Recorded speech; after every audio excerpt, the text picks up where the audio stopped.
자, 말씀의 제목을 다 같이 한번 말해 봅시다.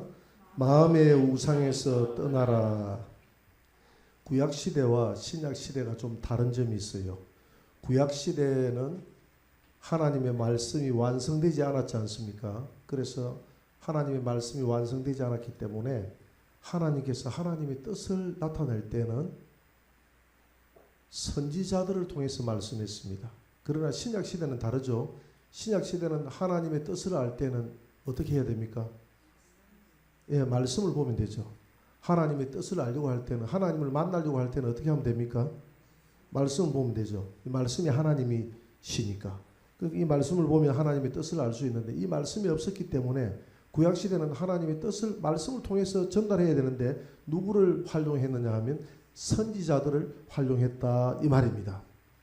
그래서 히브리서 1장 1절에는 이렇게 말씀하고 있습니다. 한번 떼어보세요. 다 같이. 옛적에 선지자들을 통하여 여러 부분과 여러 모양으로 우리 조상들에게 말씀하신 하나님이 옛적에 그 구약시대에 선지자들을 통하여 여러 부분과 여러 모양에서 조상들에게 말씀했다 이 말입니다.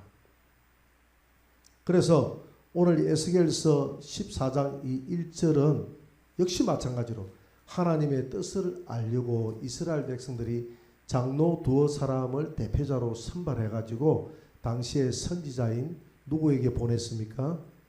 에스겔에게 두 사람의 장로를 보냈습니다. 한번 읽어볼까요? 이스라엘 장로 두 사람이 나와 내 앞에 앉으니 앞에 앉아서 뭘 물어봤다는 이야기는 없잖아요. 뭘 물어봤을까요?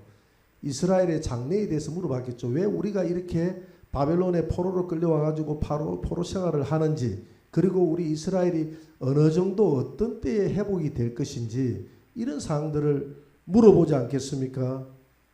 물어보면 하나님께서 답변을 해줘야 되는데 답변 대신에 하나님께서 무슨 심판의 말씀을 그들에게 주고 있습니다. 그들 안에 그들의 영혼 속에 우상이 있다고 이야기합니다. 우상이 있다는 것을 딱 지적해서 하나님께서 그들에게 그게 답이에요. 우상이 있다.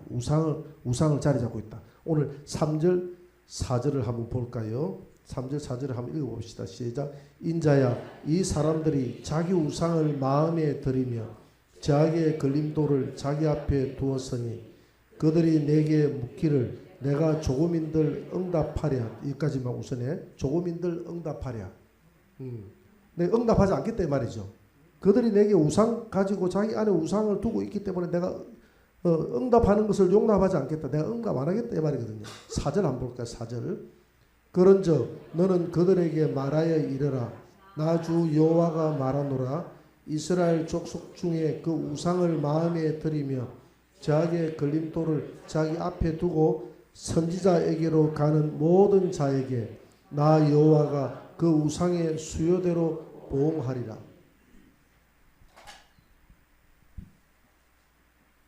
마음에 있는 우상을 심판하겠다. 그 우상의 수요대로 심판하겠다 이 말 아닙니까? 그러니까 사람 마음속에 우상이 한두 개가 아니고 우상이 많이 있다는 겁니다. 여러분 마음에 우상 없나요? 수요대로 보고 우상을 여럿이 두고 있다는 거예요. 우상을. 오늘 에스겔서 14장 6절에서 8절까지 한번 볼까요? 6절 한번 보세요. 같이 한번 읽어봅시다. 그런즉 너는 이스라엘 족속에게 이르기를 주 여호와의 말씀에 너희는 마음을 돌이켜 우상을 떠나고 얼굴을 돌려 모든 가증한 것을 떠나라. 7절. 이스라엘 족속과 이스라엘 가운데에 거류하는 외국인 중에 누구든지 나를 떠나고 자기 우상을 마음에 들이며 자기의 걸림돌을 자기 앞에 두고 자기를 위하여 내게 묻고자 하여 선지자에게 가는 모든 자에게는 나 여호와가 친히 응답하여 우상을 마음에 가지고 있으면서 선지자에게 가는 사람 있잖아요. 물으러 가는 사람. 뭐라고 응답했느냐? 8절 보세요. 그 사람을 대적하여 그들을 놀라움과 표징과 속담거리가 되게 하여 내 백성 가운데서 끊으리니 내가 여호와인 줄 너희가 알리라. 그러니까 아마 이 장로 두 사람도 죽었을 거예요. 지금 백성 중에서 끊어버리기 위해서 속단거리가 돼. 야, 그 사람 에스겔 선지자를 찾아갔는데 에스겔 선지자 입에서 나오기를 하나님이 그 마음에 우상을 두고 찾아가는 자는 속단거리가 되어가고 끊어지리라 했는데, 그가 찾아갔다 괜히 열병으로 집에 와서 죽었어. 이런 말들이 왜 죽었을까? 여러 가지 속담이 생겨나지 않겠습니까? 그가 뭘 잘못된 모양이다, 뭘 잘못된 모양이다, 그래서 죽은 모양이다 등등 여러 가지 말들이 나오죠. 그렇게 만들어버리겠다. 마음에 우상을 두고 선지자에게 오지 말라 이 말입니다. 선지자에게 나아갈 때는 우상을 다 제거하고 회개하고 기도하는 마음으로. 왜 지금 선지자에게 나아갑니까? 뭐 들으려고? 하나님의 음성을 들으려고 나아가지 않습니까? 하나님의 음성을 들으려고 나아갈 때는, 하나님 앞에 나아갈 때는 회개하고 나아가야 된다 이 말입니다. 회개하고. 하나님을 만날 때 이사야가 그랬잖아요. 이사야 6장에서 하나님을 뵙고 난 다음에 오라 나는 이제 죽었다 이랬잖아요. 이 죄악된 이 죄인이 하나님의 얼굴을 배웠으며, 그러니까 우리 안에 있는 죄부터 싹 회개하고 하나님 앞에 나아가기를 우리 다 같이 노력합시다. 그렇게 하라는 거예요. 그리고 본보기로 그 장로들을 죽여서 유다 백성들로 하여금 경계심으로 삼겠다는 겁니다. 오늘 9절 11절을 한번 읽어봅니다. 9절 11절 다 같이 시작. 만일 선지자가 유혹을 받고 말을 하면 나 여호와가 그 선지자를 유혹을 받게 하였음이거니와 내가 손을 펴서 내 백성 10절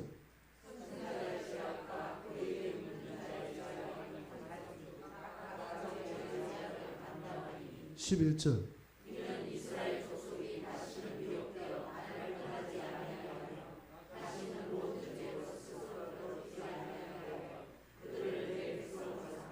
나는 그들의 하나님이 되게 하리라. 주 여호와의 말씀입니다. 자, 선지자에게로 나아갔습니다. 선지자에게 나아갈 때 좋은 이야기 듣고 싶어요? 별로 심판의 이야기를 듣고 싶어요? 그 좋은 이야기를 듣고 싶어 합니다. 여러분, 사람들이 나에게 충고를 해주고 하는 것들을 잘 받아들이시기 바랍니다. 그럼 그 사람은 어떤 사람입니까? 예? 아니, 성경대로 답하면 남의 충고를 잘 듣는 사람, 지혜로운 사람이죠. 근데 남의 충고를 안 듣는 사람은 어떤 사람이죠? 예? 예, 미련한 사람이다. 미련한 사람에게는 만약에 내가 충고를 하면 그게 화살이 돼서 내게 날아온다고 그랬어요. 독화살이 돼서. 그러나 지혜로운 사람을 충고해주면, 건면해주면 너를 사랑하리라고 그랬어요. 그런다고 해서 마음껏 충고로 막 내뱉으면 안 됩니다. 그럼 꿀밤 맞습니다. 정말 사랑하는 마음으로 해야죠. 그죠? 근데 우리가 사실 충고할 거리가 없어요. 충고는 나에게 해야 돼, 나에게. 내가 더 많아. 내가 더 많지 않습니까? 근데 우리가 누구를 충고하고 누구를 하겠습니까? 내가 더 많아. 그렇기 때문에 충고를 할 때는 정말 사랑하는 마음으로. 사랑하는 마음이 내 마음속에 솟아나지 않으면 아예 말하지 않는 게 좋아요. 말하지 않는 게 좋습니다. 아무리 지혜로운 사람도 정말 상대방은, 우리는 만물의 영장이기 때문에 알거든요. 그래서 사람은 좋은 이야기를 듣고 싶어 하지 나쁜 이야기를 듣고 싶어 하지 않아요. 그래서 이 기도원에도 예언하는, 요즘 예언의 사람들이 약하더라고 보니까. 예언 잘하는 강사가 온다 하면 사람들이 많이 몰려요. 우리 목사님이나 목사님 사모님들이나 전도사님들도 많이 가더라고. 특별히 남자들은 그런 데 관심이 없어요. 여성분들이 관심이 많아. 근데 문제는 내가 그런 집회를 많이 다닐 수밖에 없잖아요. 왜? 에핑가다라는 이야기 들어봤습니까? 서로 주고받고. 그러니까 예성회에 참여하다 보니까 예성회에 있는 교회에서 예성에 제가 이제 회장을 맡고 있지 않습니까? 그죠? 나라 민족을 위한 교회에서 뭘 한다 하면 가봐줘야 돼. 다른 사람 모두 회장이니까. 그러면 그 집회에 1시간 앉아있다 보면 이야기를 자꾸 들어요. 듣고 거기에 온 사람들이 바라는 게 뭔지 알아요. 어떻게 하는지 아세요? 그 우리 기도원 같은 경우에도 목사님이 말씀 구절을 주면서 우리 집사님에게는 어떤 말씀을 주십니다. 좋은 말씀을 주면 고개를 까딱까딱하고 기분이 좋아가 받아옵니다. 근데 이래가지고 좀 뭔가 좀 문제가 있다고 이야기하는데 하면 비난을 합니다. 저 강사는 뭔가 신령하지 못한 것 같아요. 예언을 해도 내보고 그러더라고요. 어떤 사모님 와가지고 그분은 예언 받기를 너무 좋아하는 분이에요. 가는 데마다 예언을 다 받아. 근데 저 위에서 강사가 내려와서 그날 좀 별로 좋게 이렇게 예언이 안 나왔어. 그러니까 나한테 와서 목사님 영 제 모습을 그대로 찍지 못했다는 거예요. 영 틀렸다는 거예요. 그냥 있는 그대로 받아들이면 되는데 그게 뭐냐면 사람의 심리 속에는 좋은 것을 이야기해주면 내가 좋아하는 거예요. 그러니까 마치 우리는 점쟁이 가가지고 점치는 것처럼 그렇게 예언자들을 택하는 거예요. 지금 9절에 보니까 선지자가 유혹을 받아가지고 예언을 해주잖아요. 하나님 음성을 예언을 해주는데 그 선지자가 미혹을 받아서 예언을 해줘요. 지금 미혹을 받도록 하나님이 허락했다는 것은 하나님이 그 미혹은 하나님이 하시는 게 아니에요. 하나님이 하시는 게 아니라 성경에는 두 가지가 있습니다. 천사가 미혹의 영을 허락해 주는 경우가 있습니다. 그리고 미혹은 대부분 누가 하느냐 하면 천사들보다는 마귀가 하는 거예요. 마귀가. 그러니까 하나님이 허락했다는 것은 마귀에게 허락을 했다는 겁니다. 왜?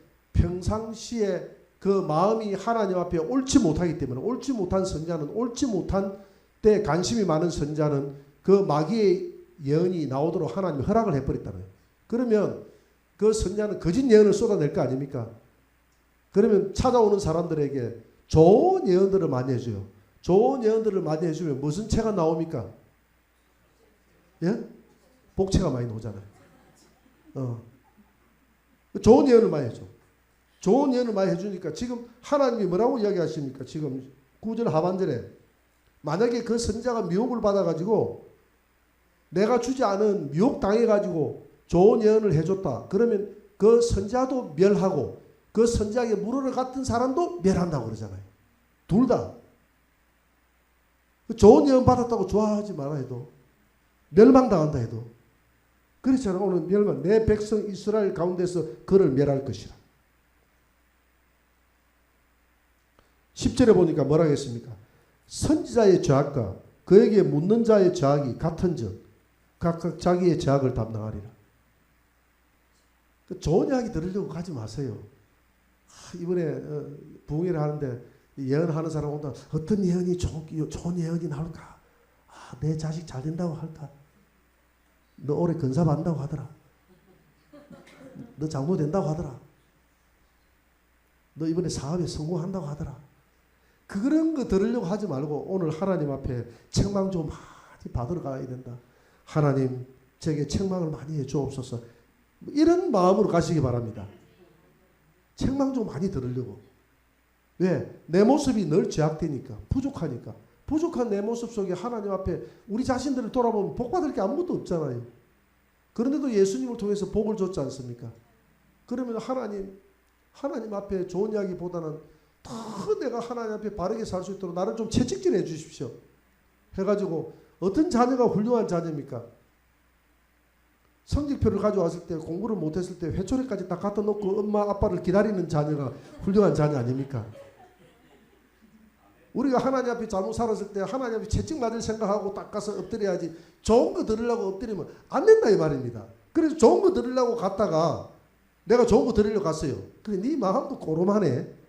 네가 살기는 완전히 그 강아지 판거침 살아놓고 듣기는 좋은 이야기 들으려고 선지자 거짓 선지자 찾아갔네.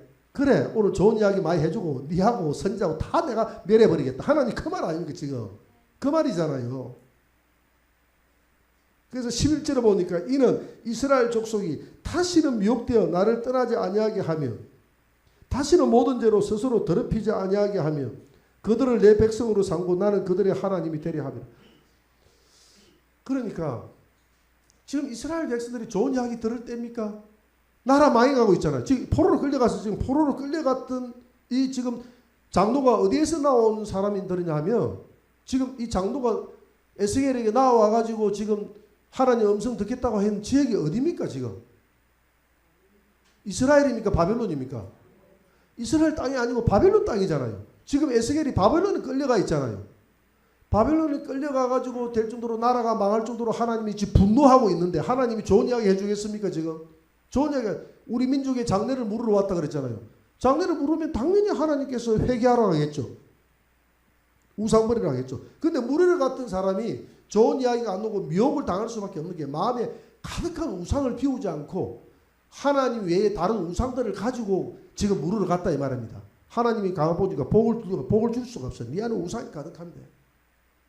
그래서 우리 하나님 앞에 하나님 복 주시옵소서 할 때는 우리 안에 있는 우상부터 싹 버리고 해야 돼요. 믿습니까? 그래서 지금 여기에 보면 이 선지자는 거짓 선지자는 마귀로부터 미혹을 당합니다. 미혹을 당하고 예언을 해줘요. 예언을 해주면 여기 물으러 갔던 백성은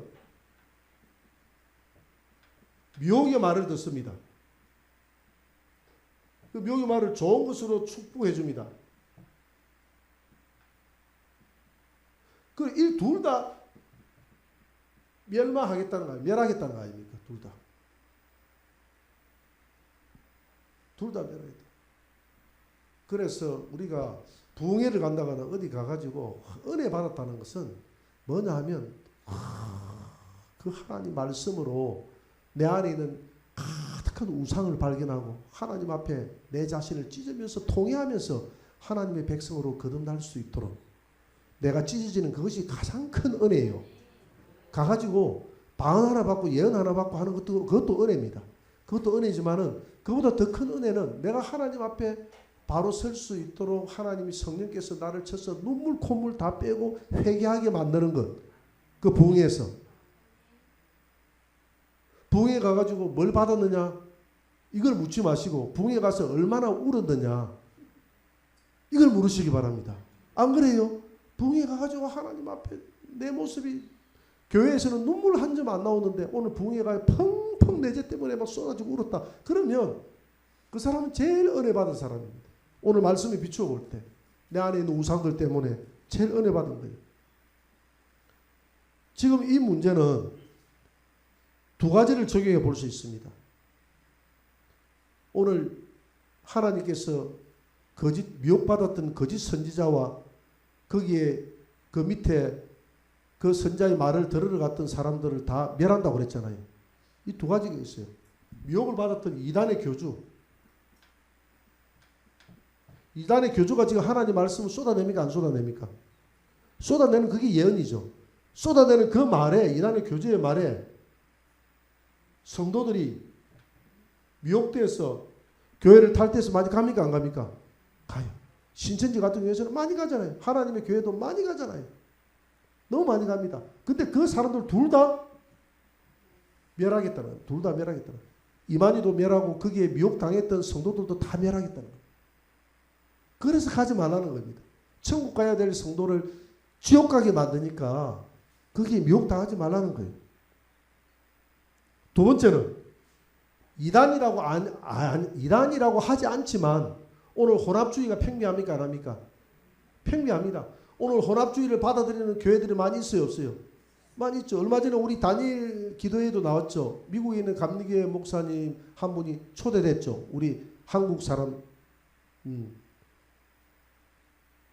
올해 그 다니엘 기도회 때 그 감리교단 목사님 감리교 탈퇴했다는 다니엘 기도회 여러분 안 들었습니까? 들었죠? 자기 교회까지 다 뺏기다 그랬죠. 교회를 어마무시하게 잘 지어놨는데 교회를 다 뺏기고 맨몸으로 성도들하고 나왔습니다. 왜? 궁극적으로 뭐 하려고? 천국 가려고. 천국 가려고 나온 거예요. 그거 있으면 지옥 간다 이 말이에요. 그 감리교단 자체가 총회에서부터 뭘 허용했기 때문에 동성애를 허용했어요. 동성애를 허용하고 동성 목회자를 허용하고 WCC를 받아들이고 다 했기 때문에 그것을 용납할 수가 없어요. 거기에 있다가는 지옥 갈 것 같으니까 성도들 나오는데 성도들도 훌륭하더라고. 성도들도 몇 명 안 나오고 다 빠져나왔더라고. 다 빠져나오는데 하나님이 다행히 또 좋은 교회를 주셨더라고. 그러니까 거기에 못 빠져나오는 분들이 많이 있어요. 왜 빠져나오느냐? 목회자는 잘못된 것에서 성도들을 구출하기 위해서 나왔고 성도도 마찬가지입니다. 잘못된 것에 빠져. 그 혼합주의에 빠져있는 오늘날 많은 교회들 혼합주의를 선포하는 목회자 이 거짓 선지자 아닙니까? 거짓 선지자죠. 혼합주의 다른 곳에도 구원이 있다고 이야기하고 그리고 내 계시록 여기에 옛날에 여기에 현수막 하나 걸어놨는데 저 부산에 있는 모 기도원 그 목사님은 아닌데 장로님이라고 하던데 계시록을 아버지 때부터 잘 풀어가지고 많은 목회자들이 그 들어온다 하더라고요. 그래서 우리 교회에 그때 있었던 할머니 전도사님이 한 분 있었습니다. 전도사님이 한 분 지금은 가셨죠. 목사 안수받는다고 나가셨는데 그분이 사심을 가지지 말고 목사님 머리를 비워두고 한번 이분의 그 계시록 강의한 책을 한번 읽어보세요 하더라고. 많은 목사님들이 지금 배우러 오고 있습니다 하더라고. 하늘로부터 직접 아버지가 자기가 받은 게 아니라 자기 아버지가 기도원에서 기도하면서 직접 받은 것을 해석했습니다 라고 이야기하더라고. 그러면서 내 그걸 보더만 잘못됐다고 이야기하더라는 거예요. 그래서 내가 책을 한번 읽어봤어. 읽어보니까 책 앞부분에 뭐라고 되어 있냐면 하나님은 각 민족에게 구원의 길을 다 허락했다는 거예요. 구원의 길을 했는데 저 인도에 있는 인도 근처에 있는 모든 나라들은 석가모니를 통해서 구원할 수 있는 길을 허용했고 우리 동양에는 공자 맹자를 통해서 구원의 길을 허용했고 저 중동에는 마호메드를 통해서 구원의 길을 허용했기 때문에 오늘 예수 그리스도만이 유일한 구원자라고 우리가 기독교가 이렇게 접근해서는 안 된다. 그게 맞습니까? 틀립니까? 틀리죠. 벌써 그 사람은 무슨 주의에 빠졌습니까? 혼합주의. 이 혼합주의를 말하면서 지금 여기에 나오는 사람이 장로들이 지금 어디에 빠져 있습니까? 두 사람 장로가 우상에 빠졌다는 것은 어디에 빠졌다는 겁니다. 무슨 주의에 빠졌다는 거예요? 혼합주의에 빠졌다는 것이죠. 장로 안에 지금 우상이 있다고 했지 않습니까? 여러 명의. 그 우상의 수효대로 심판한다 그랬거든요. 우상이 한 개인 사람이 있고 두 개인 사람, 10개인 사람이 있고 우상을 많이 두고 있더라고요. 이 장로들 속에는 혼합주의. 장로들이 하나님을 안 믿는 게 아니잖아요. 지금 이 선지자에게 물으러 왔다는 것은 하나님을 믿는 사람이잖아요. 하나님을 믿는 사람인데 하나님 외에 다른 것이 들어있다는 것이죠. 하나님 보니까 그랬잖아요. 인자야 3절에 보니까 이 사람들이 자기 우상을 마음에 들이며 자기의 걸림돌을 자기 앞에 두었으니 그들이 내게 묻기를 내가 조금인들 용납하랴 용납하지 않겠다 이 말입니다. 자기 우상을 비우지 않고 내게 이 혼합주의에 빠진 목회자도 하고 성도 혼합주의를 받아들이는 그 밑에서 배우는 성도들하고 다 같이 멸하겠다. 오늘 멸하겠다는 것은 이단도 마찬가지. 이단의 교주에 빠진 사람과 이단의 성도에 미혹된 사람들, 혼합주의에 빠져있는 목회자와 혼합주의를 듣는 수용하는 모든 성도들. 저 오늘 그랬잖아요. 거짓 선자들은 미혹당한 거짓 선자도 멸하고 거짓 선자에게 물으러 갔던 백성도 멸하고 지금 하나님이 다 멸한다. 다 멸하는 거예요. 다 같이 동일하게 보는 거예요. 혼연일체로 보는 거예요. 그래서 우리가 하나님이 성경을 읽어보면 에스겔서나 구약을 읽어보면 하나님이 딱 하나의 혼합주의에 빠지지 말라는 겁니다. 이스라엘에 계속 멸망하는 게 혼합주의. 오늘 교회도 마찬가지입니다. 교회가 배교하는 게 뭐냐? 배교가 내가 갈 때 배교한다 했잖아요. 그 배교가 혼합주의야. 그리고 요한계시록 17장 18절 음녀 바벨론 교회가 혼합주의에 빠져서 다 멸해버리잖아요. 그 뭐냐? 음녀 바벨론 여자는 교회거든요. 교회.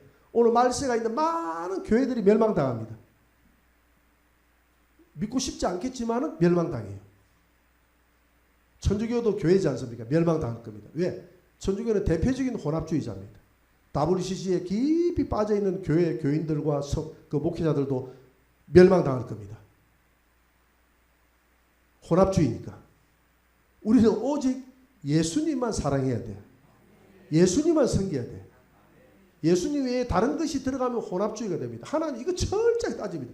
이 죄는 용서하지 않아요. 하나님이 우리가 살아가면서 짓는 죄는 회개하면 용서하는데 이 혼합주의에 빠지는 것은 용서하지 않아요.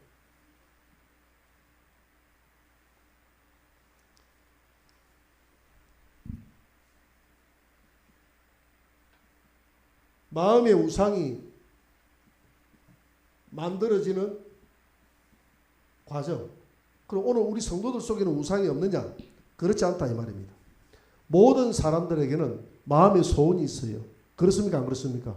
잘 되고자 하는 소원이 있습니다. 좋은 집에서 살고 싶은 소원이 있죠. 자녀들이 잘 되기를 바라는 소원이 있죠. 그리고 노래도 그런 노래 있지 않습니까? 저 푸른 초안 위에 그림 같은 집을 짓고 사랑하는 님과 함께 한 100년 살고 싶네. 누가 부른 노래입니까? 남진이 교회 부흥에 와가지고 이 노래를 한 불러야 되겠다 하면서 부르더라고. 이 노래가 조금 신앙적인 관점하고 비슷하다고. 사랑하는 님은 예수님으로 생각하고 저 푸른 초원은 천국이라 생각하고 부른다는 것이죠. 가난하게 살고 싶고 그렇게 살고 싶은 사람은 아무도 없습니다. 그런데 이런 소원이 점점 내 안에서 너무 강렬해지는 거예요. 강렬해져서 나중에 어떻게 하느냐 하면 내 자녀가 너무 잘 되기를 보고 싶어 하는 거예요. 잘 되기를. 근데 자녀가 자꾸 학원에 빠져. 너무 안타깝죠. 돈이 얼마가 들어가는데 너는 꼭 SKY 대학교를 들어가야 돼. 그래서 자녀를 다 볶아요. 그래가지고 그렇게 하면서 막 하면서도 교회 가는 거는 잔소리 안 해. 교회 안 가는 거는 잔소리 안 해. 교회 안 가는 것은 잔소리를 안 하는데 학원 안 가는 것은 잔소리를 얼마나 하는지 몰라. 그럼 벌써 그 사람의 성도의 마음속에는 이 자녀가 우상으로 자리 잡고 있는 거예요. 그래요 안 그래요? 하나님보다 하나님을 예배하는 것보다 우상으로 자리 잡고 있는 거예요. 그게 우상입니다. 다른 게 우상이 아니에요. 탐심이 우상이다 그랬거든. 내가 돈을 벌고 싶은 욕심이 너무 지나치게 강해. 너무 지나치게 강해가지고 내가 부대에서도 그게 나오더라고요. 우리 전투력 측정을 하면요. 사격을 잘한다거나 이런 친구들을 빼가지고 딱 선발해가지고 같이 넣어가지고 오만 좀 부조리한 그런 일들이 막 일어나고 있거든요. 같이 한다든가 뭐 탄을 쏘는데 10발을 쏘야 되는데 11발을 쏘버린다든가 뭐 등등. 이런 유혹들이 저도 크리스찬이지만 제 안에도 그런 유혹들이 막 오는 거예요. 잘하고 1등 하고 싶은 전투력 측정에서 1등 하고 싶은 상대방은 지금 뻔히 지금 부정을 저지르는 걸 보고 있으면서 우리는 정직하게 하고 딸리잖아. 그러니까 세상도 마찬가지예요. 세상. 내가 서울에 있을 때 우리 교회를 다녔을 때 우리 교회에 그 도살장에서 고기를 이렇게 잡아주는 사람이 있었어. 그 뒷고기다 해가지고 빠지는 고기가 있었는데 자기 있는 사람들하고 그걸 빼가지고 항상 돈을 벌었다는 거예요. 근데 예수를 믿었어. 우리 교회를 나왔어. 예수를 믿고 보니까 양심이 가책이 된다는 거예요. 내한테 묻더라고. 와가지고 집사님 제가 이런 일을 하고 있는데 직업이 제가 도살장에서 일을 하고 있습니다. 근데 뒤로 빠지는 고기들이 많아요. 그게 상당히 수익이 상당하대. 수익이 상당한데 그걸 이제 그룹을 짜가지고 빼돌려가지고 돈을 벌고 있는데 제가 거기에 빠지면 제가 왕따 당합니다. 제가 어떻게 해야 되겠습니까? 근데 제 양심이 허락을 안 한다는 거예요. 어떻게 해야 되겠습니까? 그래서 내가 당장 빠져나오라 그랬죠. 왕따를 당해도 나와야 됩니다. 예, 그렇게 하겠습니다. 아마 그 빠져나왔을 거예요. 그러니까 돈을 지나치게 벌고자 하는 욕심이 그런 불의한 일을 하면서까지 돈을 벌면 그 돈이라는 것이 벌써 내 안에 탐심은 우상 숭배되기 때문에 우상으로 자리 잡는 거예요. 정직하게 벌어야 되는데. 그렇습니까? 안 그렇습니까? 벌써 우상이 자리 잡고 돈이라는 것이 우상이 될 수도 있고 내게 필요한 조건이 돈이라는 그렇게 해서 우상이 되는 거예요. 내가 저번에 항상 이야기하지 않습니까? 주촌에 있는 식당에 있는 그 주인 아주머니가 고기 장사를 하는데 소고기 장사를 하는데 주말이 너무 잘 되더라. 주일날. 서울에서 그렇게 남편하고 같이 열심히 교회를 섬기는데 주일날 장사를 하다 보니까 돈이 우상이 돼가지고 이제는 교회를 지나치면 가기도 싫다는 거예요. 처음에는 교회를 쳐다보고 빠지면 막 눈물을 흘리고 그랬대요. 근데 지금은 그래서 목사님 기도 좀 해주세요. 양심이 완전히 하이 맞아가지고 교회 안 가는 것을 교회 갈 수가 없다는 거예요. 가지지 않는다는 거예요. 지금. 벌써 우상으로 살아요. 이렇게 해서 우상이 되는 거예요. 우상이 되는 겁니다.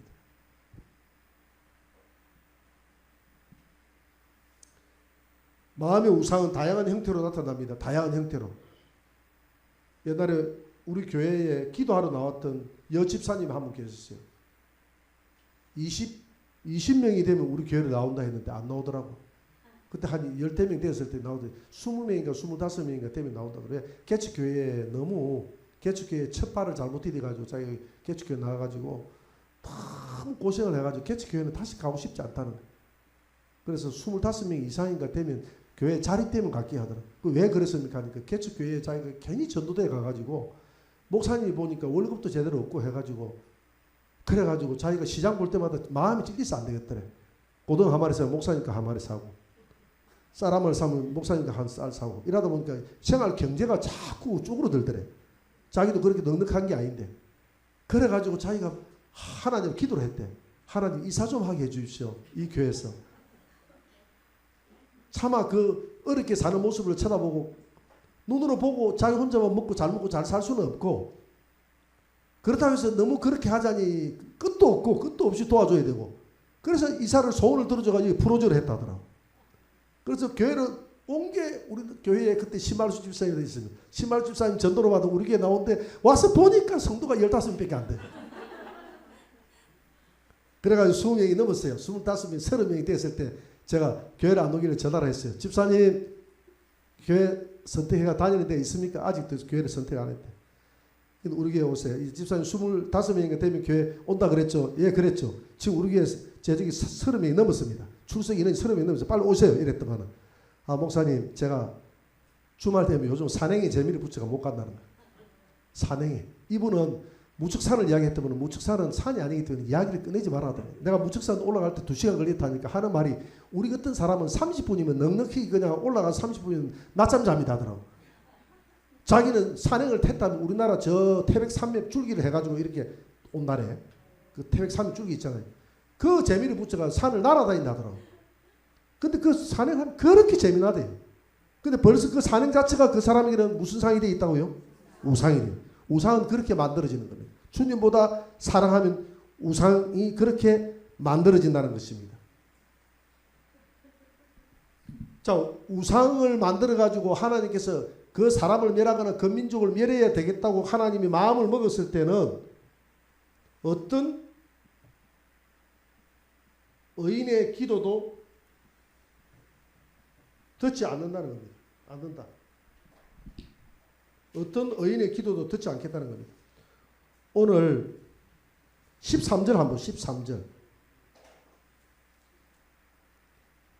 14, 14 제가 읽어볼게요. 인자야 가령 어떤 나라가 불법을 행하여 내게 범죄함으로 내가 손을 그 위에 펴서 그 의지하는 양식을 끊어 기근을 내려 사람과 짐승을 그 나라에서 끊는다 하자.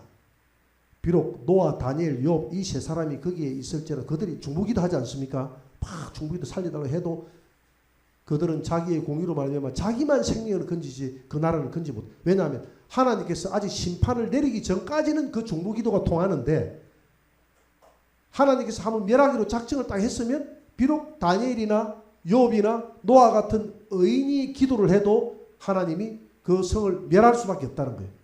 그런데 자기는 살지만은 그 외에는 못 산다는 겁니다. 하나님 그 이야기를 하는 거예요. 17절 한번 17절. 가령 내가 칼이 그 땅에 임하게 하고 그 전쟁이 일어나게 해서 명령하기를 칼아 전쟁아 그 땅에 돌아다니라 하고 내가 사람과 짐승을 거기에서 끊는 자 하자. 비록 이 세 사람이 누굽니까? 노아, 다니엘, 욥 이 세 사람이 거기에 있을지라도 나의 삶을 두고 맹세하노니 그들도 자녀는 건지지 못하고 자기만 건지리. 자기만 건진다. 19절 하면 19절. 19절.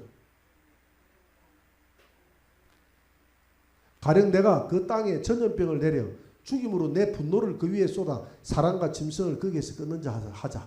비록 노아, 다니엘, 욥이 거기에 있을지라도 나의 삶을 두고 맹세하노니 그들도 자녀는 건지지 못하고 자기의 공로로 자기의 생명만 건지리라. 못 건진다 말이에요. 하나님이 한번 진도하기로 결정하면 어떤 의인이 기도를 해도 하나님 듣지 않겠다는 겁니다. 그러면서 오늘 22절 한번 보세요. 22절에서 이렇게 이야기합니다. 21절부터 볼까요?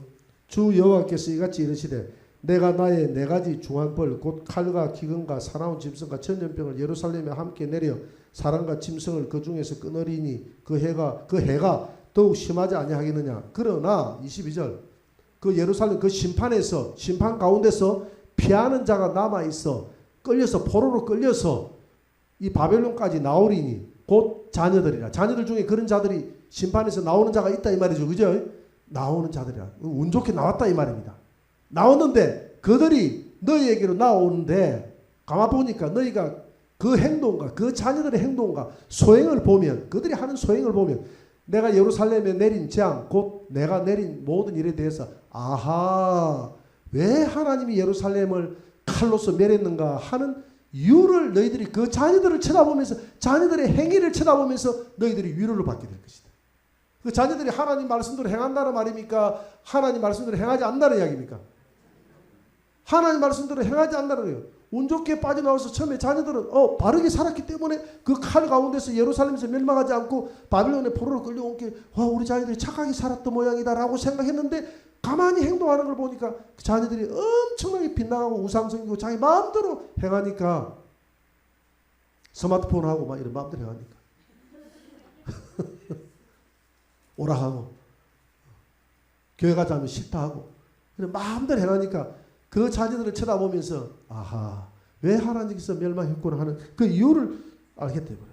23절 보죠. 마지막 절. 너희가 그 소행 행동과 소행을 볼 때에 그 자녀들의 행동과 소행을 볼 때에 그들에 의해 위로를 받고 내가 예루살렘에 행한 모든 일이 이유 없이 한 것이 아닌 줄을 알리라. 이해가 됩니까? 그러니까 지금 내가 구태여 내게 물으러 와가지고 오지 말라 이 말입니다. 내게 물으러 오려고 하면 너희 안에 있는 우상부터 다 버리고 물으러 오라 이 말입니다. 우리가 하나님 앞에 나아갈 때 우상을 다 버리고 나아갑시다. 우리 안에 하나님보다 사랑하는 뭔가 있다면 우상을 다 버리고 나아가야 돼요. 나아가고 너희들이 묻고자 하는 것은 내가 가르쳐주지 않아도 너희 자녀들을 쳐다보라. 자녀들이 커오는 것을 보라. 그 자녀들이 크는 것을 보면 왜 예루살렘을 멸했는지 너가 참 말 안 들을 때 자녀 말 안 들을 때 그냥 꿀밤 한 대 주고 싶어요? 안 주고 싶어요? 꿀밤만 주고 싶습니까? 찜질을 하고 싶지. 근데 그 이야기를 했어요. 예성에 가면서 요즘 꽃으로도 때리지 말라 그러잖아요. 그죠? 근데 그게 성경적으로 맞지 않아요. 꽃으로도 때리지 않고 자녀들을 너무 우다 키우니까 이 자녀들이 나중에 자기밖에 모르는 거예요. 자기밖에 모르는 거야. 너무 이기적이고 베풀지 않고 지금 오늘 보니까 우리 한국이 큰일 났다 하더라고. 0.6명당 1명꼴로 결혼 신혼부부 결혼해가지고 0.6명당 한 꼴로 그래 두 쌍이 결혼하면 한 사람은 두 쌍이 그리고 한 쌍은 아예 한 명도 안 놓고 한 쌍이 난다는 이야기예요. 두 쌍 결혼해야 네 쌍이 결혼하면 2명 난다는 2명. 2명 네 쌍이 0.6명이니까 4명 결혼하면 4명이 결혼하면 2명만 자녀를 낳고 안 난다는 결론이에요. 근데 이렇게 자랐던 자녀들일수록 너무 귀하니까 우다 키우잖아요. 귀하게 키우잖아요. 귀하게 키우니까 꽃으로도 안 때리는 거예요. 내가 우리 가족 밴드에 글이 올라왔어. 글이 올라왔는데 우리 다혜 집사 그 손자가 쌍둥이거든. 손자가 쌍둥이인데 그 둘째 손자가 집으로 와가지고 꽃감을 이렇게 꽃감 있잖아요. 예? 꽃감을 이렇게 만들어 놨는데 둘째 손자가 꽃감 꼭대기만 이렇게 따먹고 나와버리니까 재미로 재미가 있거든. 이렇게 장난친다고 나왔어요. 나왔는데 엄마도 뭘 하지 않고 아빠도 뭘 하지 않고 할머니도 뭘 하지 않고 할아버지도 뭘 하지 않고 하니까 계속 재미가 있거든. 그러지 마라 하니까 그러지 마라 그러지 마라 이러니까 헤헤 또 재미있으니까 또 놔놓고 이렇게 보니까 바닥에 이렇게 해놓은 게 보니까 꽃감을 한 10개 한 20개를 그렇게 만들어 버렸더라고. 그래서 내가 그랬습니다. 대단한 인내입니다. 제가 손자가 그래 왔으면 몽둥이 찜질을 했을 텐데 그래가 답을 내가 올렸어요. 그랬더니 뭐라고 또 답이 온지 아세요? 한번 나와가지고 키워보세요. 손자는 그리 못한다는 거죠. 손자는 요즘 손자를 너무 손자가 너무 좋은 거야. 너무 잘 키우려고 하는데 너무 잘 키우려고 하면서 회초리를 안 넣는 것은 이 말이 안 돼. 회초리를 들어야 돼. 성경에 보니까 하나님 무슨 사생자는 회초리를 안 넣는다 그랬어요. 사생자 내 새끼니까 회초리를 든다 그랬어요. 하나님은 내 백성이니까 회초리를 하나님은 들어서 바르게 키우지 않습니까? 그래서 우리가 하나님 앞에 우리 스스로 회초리를 들어야 돼요. 하나님 우리가 잘못했습니다. 우리가 뭘 이렇게 앞으로 뭐 예언가들한테 가가지고 머리 내밀고 하지 마세요. 그 하기 전에 우리 자신 안에 있는 우상부터 다 없애라 이 말입니다. 우상 가지고서 무슨 머리 내밀고 좋은 이야기 들으려고 합니까? 그래가지고 좋은 이야기 나온다고 하면 그 예언가는 잘못된 예언이에요. 예언가가 잘못됐다는 게 아니라 그 예언은 잘못된 예언이라. 책망이 쏟아져 나와야 돼. 요즘 책망 주는 예언가들 아무도 없더라고. 전부 다. 전부 다 기도원에 받아보면 뭐가 잘 될 것이고 네 자녀가 잘 될 것이고 범사가 될 것이고 사랑하는 내 딸아 사랑하는 내 아들아부터 시작해서 전부 다. 그러면 뭐 하나님이 잘 됐대 하면서 너무 찌찌찌찌 벌리고 위로를 얻고 용기를 얻고 나오기는 나오는데 오늘 그런 마음으로 나왔잖아요. 지금 두 사람이 그런 마음으로 우리 민족의 운명이 어떻게 되겠습니까? 거짓 선자들은 민족의 운명이 잘 될 것이다 하면 여기 복채 여기 있습니다. 감사합니다 하고 두고 갔잖아요. 그래 거짓 선자도 멸하고 그 사람도 멸하고. 근데 자꾸 다 미혹받아서 예언한다 그러잖아요. 진짜 예언자 같으면 그래 안 한다는 것이죠. 진짜 예언자 같으면 내 민족이 죄를 지었기 때문에 하나님 이랬다. 네 안에 지금 우상이 지금 가득하다. 우상이 지금 가득하다. 그 우상부터 빼내라라고 이렇게 회개한다는 것이죠. 할렐루야. 하나님 앞에 우리 안에 있는 우상부터 다 건져내시기를 다 회개해버리고 버리시기를 주의 이름으로 축원합니다.